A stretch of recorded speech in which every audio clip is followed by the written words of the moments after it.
ഒരാൾ രാവിലെ വീട്ടിൽ വരുന്നു, എടാ എനിക്കറിയത്തില്ല സത്യത്തിൽ. അവൻ പറഞ്ഞ് ഞങ്ങൾ ബോംബെ ഒരു ഐ ടി കാരനെ അയക്കുകയാണ് യൂറ്റേക്കെന്നും പറഞ്ഞു. അങ്ങനെയാണ് ഞങ്ങൾ അങ്ങനെയാണ് ബോംബെയിലോട്ടാണ് കഴിക്കാൻ പറ്റുന്നത്. ബോംബെ അപ്പോൾ ട്രെയിനിങ് 3 ദിവസത്തെ ട്രെയിനിങ് ആക്കാൻ.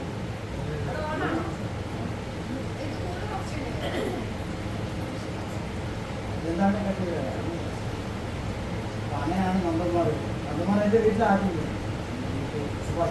എൻ്റെ വാടകയിൽ താമസിക്കുക കട്ടില് രാവിലെ പറ്റാമെന്ന് പറഞ്ഞാൽ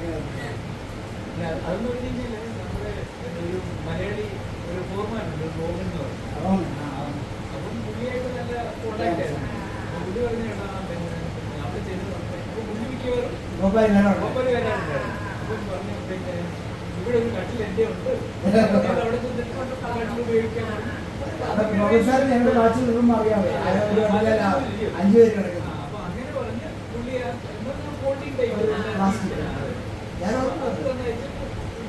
അതിപ്പോ ഇവിടെ വന്നിട്ട് ഒരു കുതിരവണ്ടി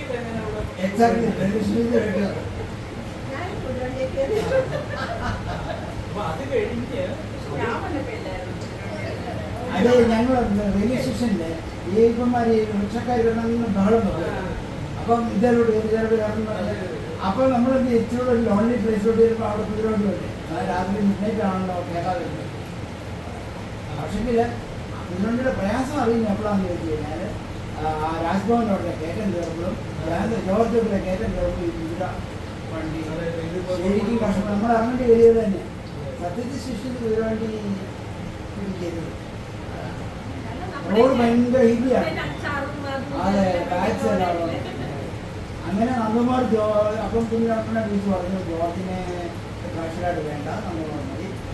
നന്ദകുമാർ ജോർജിനെ വിഷമം ജോർജ് അടുത്ത മാസക്കാരനാണ്. പിന്നെ ഞാൻ പറഞ്ഞു ജോർജ് നിൽക്കുക ഞാൻ എന്തെങ്കിലുമൊക്കെ നോക്കട്ടെ എന്നൊക്കെ പറഞ്ഞ് വിളിച്ചു നിർത്തി. ജോർജിനും മാറി എനിക്ക് ഫ്യൂച്ചറില്ല എന്നൊക്കെ കാരണം ഓൾറെഡി ഒരു ട്രെയിനിങ് പോസ്റ്റ് ഉള്ളത് ഐ ടി ഐക്കാരൻ വന്നിരുന്നു. പിന്നെ ഞാൻ ഒരു വിധത്തിൽ ഒരു കോഴ്സ് ഓപ്പണായി കഴിഞ്ഞപ്പം ജോർജ് എനിക്ക് പറയാനൊരു പ്രയാസം. സൈറ്റിലും ആൾക്കാരോട് മിണ്ടത്തില്ല. ഈ ഹൈറ്റൊക്കെ ഉള്ള ആളിങ്ങനെ നെക്സ്റ്റ് നോക്കി നിന്നാലുണ്ടല്ലോ അതിന് ഓക്വേറ്റ്നെസ് ഒക്കെ എന്തെങ്കിലും പറയണ്ടേ. അപ്പം ജോർജിനെ ബോംബെയിൽ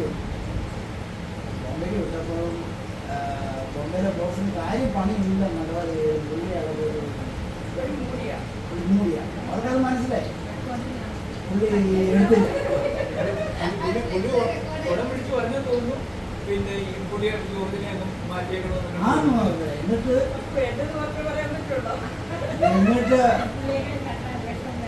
എന്നിട്ടും തിരിച്ചു വന്നു.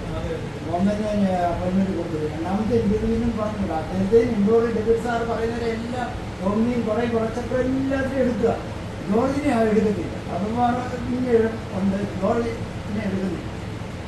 പിന്നെ അവസാനം ഒരു റിക്രൂട്ട്മെന്റ് പോലെ ഒരു ടൈറ്റിൽ വന്നു. അവിടുത്തെ യൂണിയൻകാർ പ്രഷർ ചെയ്തു ബോംബെയിലെ എല്ലാ ഫാക്ടറീസിനെയും ഗവൺമെൻറ് ആക്കണം. അവർ ഭയങ്കര പ്രഷറിലായി. ആ പ്രഷറോടുകൂടിയൊക്കെയാണ് തോന്നുന്നത് ജോർജിനെ കിട്ടിയത്. പക്ഷേ നന്നായിട്ട് ഹെൽപ്പ് ചെയ്തു ജോർജ്. പക്ഷേ ജോർജിനെ അതുപോലെ ഹെൽപ്പ് ചെയ്ത് എന്നാൽ ഈ സമയത്തൊക്കെ നന്ദകുമാർ വന്നല്ലോ. നന്ദകുമാർ ജോലിയിലെല്ലാം ഭയങ്കര പെർഫെക്റ്റാണ്. നമുക്കെല്ലാം കൺസ്ട്രക്ഷനൊക്കെ ചെയ്യുന്നത് വർക്ക് കൺസ്ട്രക്ഷൻ സർവീസായിട്ട് ബന്ധമൊന്നും ചെയ്ത് ഞാൻ ആയിട്ട് ബന്ധമുണ്ട്. അത് കഴിഞ്ഞ് സർവീസിലെല്ലാം ട്രെയിനിങ് കംപ്ലീറ്റ് ആയിട്ട് 2ാമത്തെ വർഷമാണ് നടക്കുന്നത്. 3ാമത്തെ വർഷമാണ് നന്ദകുമാറിന് അസുഖം.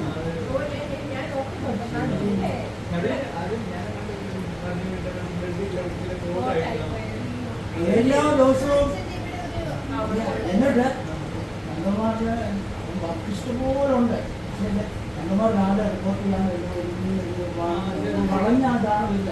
വന്ന ഉടനെ അവിടെ ബോക്സ് വെച്ചിട്ടുണ്ട്. ഞങ്ങളുടെ വെച്ചിട്ടുണ്ട്. അതിലോട്ട് വന്ന് കിടക്കുക. പുള്ളിക്ക് എഴുന്നേക്ക് ഇരിക്കാൻ പറ്റും. ഒരു ദിവസം ഒരാഴ്ച 2 ആഴ്ച ഞാൻ പറയുന്നത് അങ്ങനെ ഓരോ ഡോക്ടേഴ്സ് അപ്പോയിൻമെന്റ് എടുക്കുന്നു.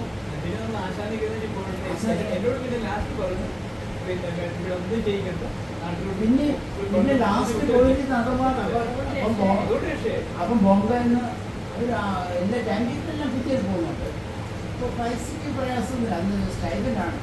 പക്ഷേ ലാസ്റ്റ് ഒരു പോയിന്റ് ആയപ്പോഴത്തേക്കും അന്തർമാരുടെ നേറിലോട്ട് കുറിച്ചിട്ട് അവന്മാർ ഓൾമോസ്റ്റ് ഹാഫ് റൗണ്ടായി, മനസ്സിലായില്ല? കാരണം ആ ലെവലിലായി ടെക്നിക്കൽ വർക്ക്.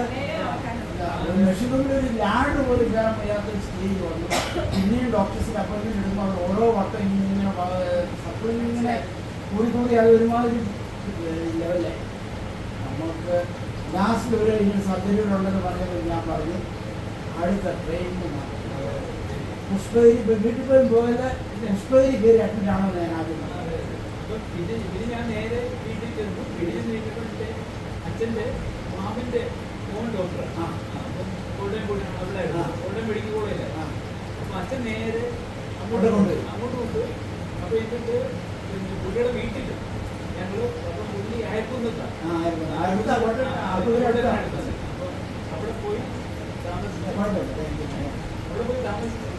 താമസിച്ചിട്ട് പിന്നെ പുള്ളിയുടെ വേറെ ആരോ ഡോക്ടറിനെ കാണിക്കുന്നത്.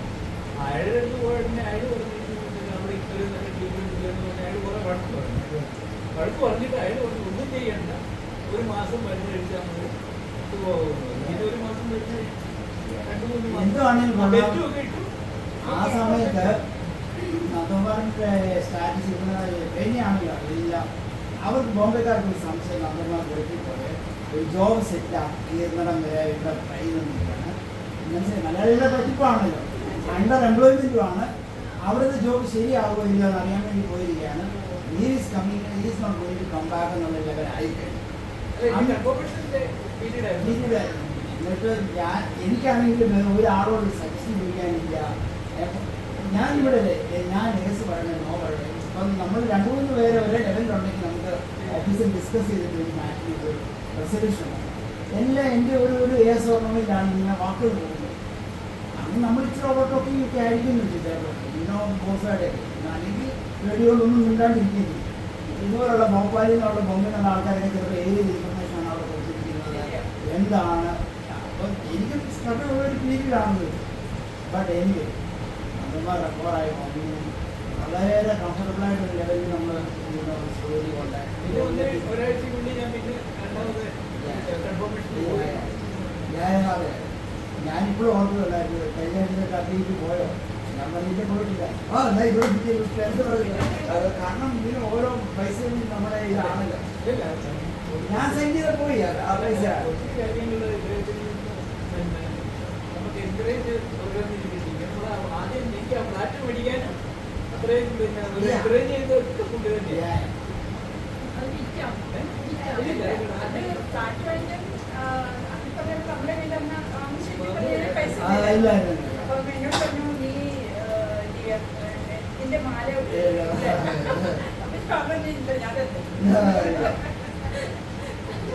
അങ്ങനെ പറഞ്ഞിട്ട് എനിക്ക്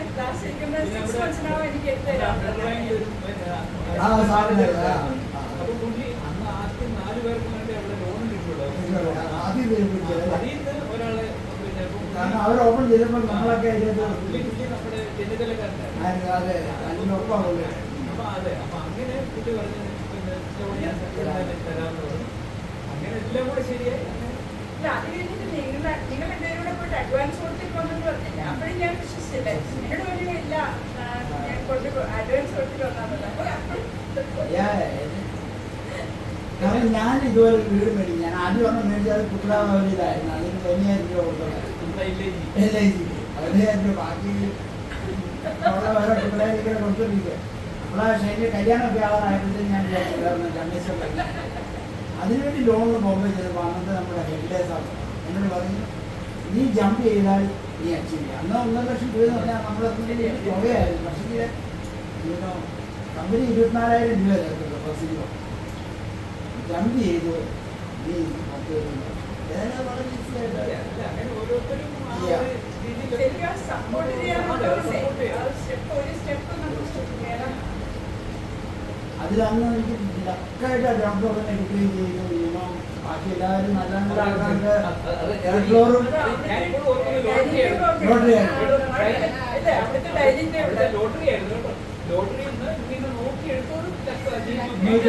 ഗ്രൗണ്ട് ഫ്ലോർ തന്നെ ആയിട്ട് ബാക്കി എല്ലാവരും ഫോർത്ത് ഫ്ലോറും വേറൊരു ലെവലാണ് കാര്യമാണ്. അത് അതിനൊക്കെ ദിവസം നമ്മൾ വീട് വാങ്ങിച്ച് കഴിയുമ്പോൾ ഫർണിച്ചറൊന്നുമില്ല.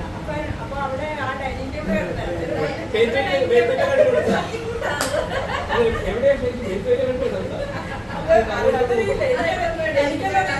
എനിക്ക് ആ സ്റ്റോറി ഒന്നും അറിയത്തില്ല എവിടെയാ. അപ്പൊ എന്നോട് പറഞ്ഞു ഇത് ഡൈനിങ് ടേബിൾ എടുത്തോണ്ട് പോകാത്ത.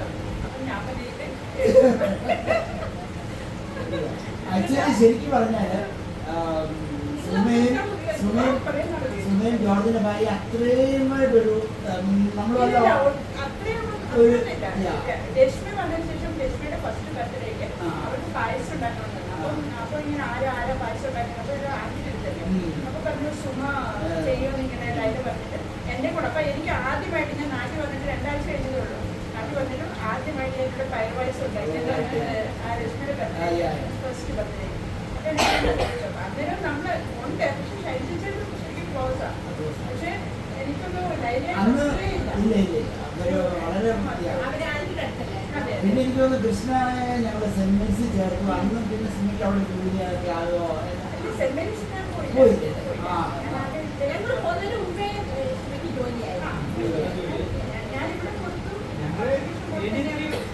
പോയില്ലേ? ഇവിടെ ആദ്യം ന്യൂ മാർക്കറ്റിൽ 74 ബട്ട്ലേഴ്സിലെ ഞാനൊന്ന് PG ഒക്കെ കഴിഞ്ഞിട്ട് വന്നത്. PG കഴിഞ്ഞു പിന്നെ B.Ed ഇവിടെ വന്നിട്ടാണ്.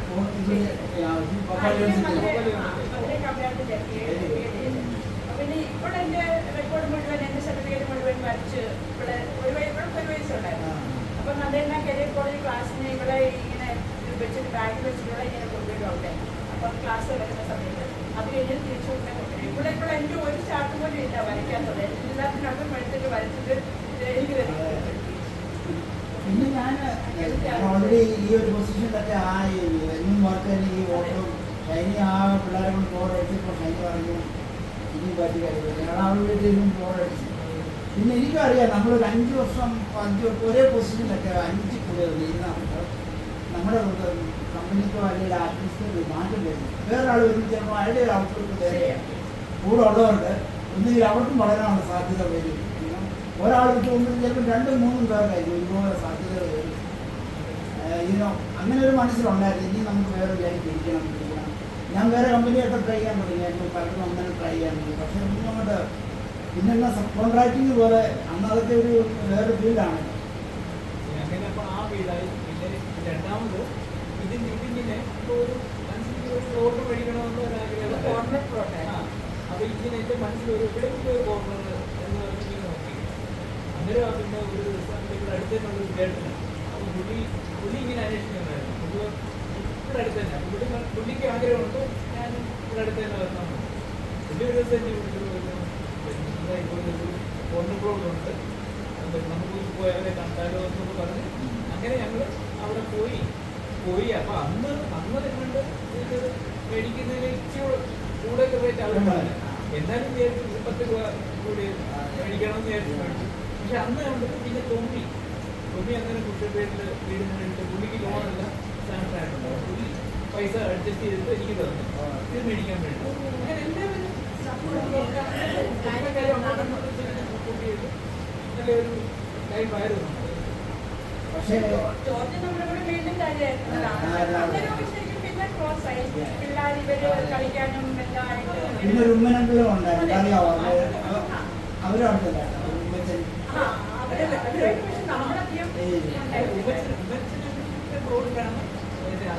ഒരു ഉമ്മനച്ചനക്ക് മേടിച്ച പ്ലോട്ട് അവർ 750 എടുത്തതാണ്.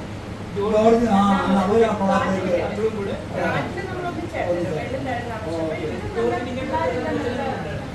രശ്മിയൊക്കെ ടെസ്റ്റിയൊക്കെ ആയിട്ട് എപ്പോഴും കളിക്കാനും ഇവർക്കൊരു കമ്പനി ഇവരെല്ലാം നല്ല കമ്പനിയായിരുന്നു. മിക്കവാറും ബിയുടെ ബർത്ത്ഡേ ശ്രീയുടെ ഇവരുടെ എല്ലാം ബർത്ത്ഡേക്കെല്ലാം ഇവരെല്ലാം ഒരു പക്ഷെ ആ ഒരു ഇതെന്ന് പറഞ്ഞാൽ ഞങ്ങളുടെ ഇടയാൾക്കും കിട്ടില്ല.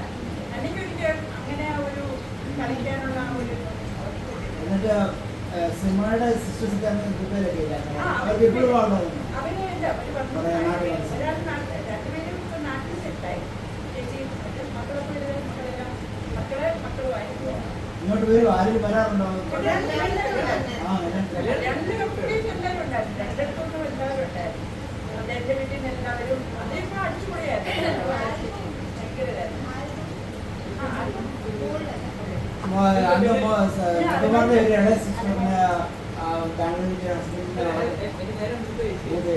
ആ ചേച്ചിക്ക് ഒരു ചേച്ചി കുടുംബത്തിലുണ്ട്. വീട്ടിലാണ് ഏറ്റവും അനിയന്റെ ഏറ്റവും അനിയനാണ് കുടുംബത്തിൽ വിട്ടുവെച്ചിരിക്കുന്നത്. ഗോവിന്റെ വീടാണ്. ഗോപനാണ്. പിന്നെ നടുക്കത്തെ ബ്രദറും പുള്ളിയും തന്നെ വിട്ടുവെച്ചു. പുള്ളി ജില്ലയിലാണ് ഇപ്പൊ. അല്ലല്ല, പുള്ളിയല്ല, അവരുടെ നാട്ടിലേക്ക് പോയി. അവന് ആ കൊറോണ സമയമായപ്പോഴത്തേക്ക് ഗോവൻ അഭിവൃദ്ധിപരമായിരുന്നായിരിക്കും ഞങ്ങൾ അവിടെ മീറ്റ് ചെയ്തതായിട്ടൊക്കെ എനിക്ക് ഓർമ്മ. ആ ദുബൈയിലും എന്തായാലും പുള്ളി അയക്കാൻ നല്ല ഗോവൻ പുള്ളി അയച്ചു. പുള്ളിക്ക് എന്താ പിന്നെ നല്ലൊരു സംസ്കാരമായിരുന്നു. പുള്ളി സ്വയം ഈ ഇവിടുത്തെ ആൾക്കാരല്ല ഇങ്ങനെ അല്ലേ. എഞ്ചിനീയറായി.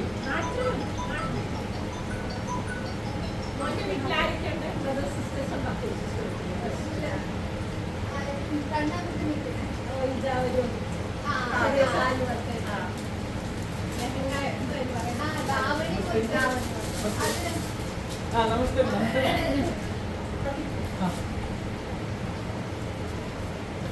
अच्छा आप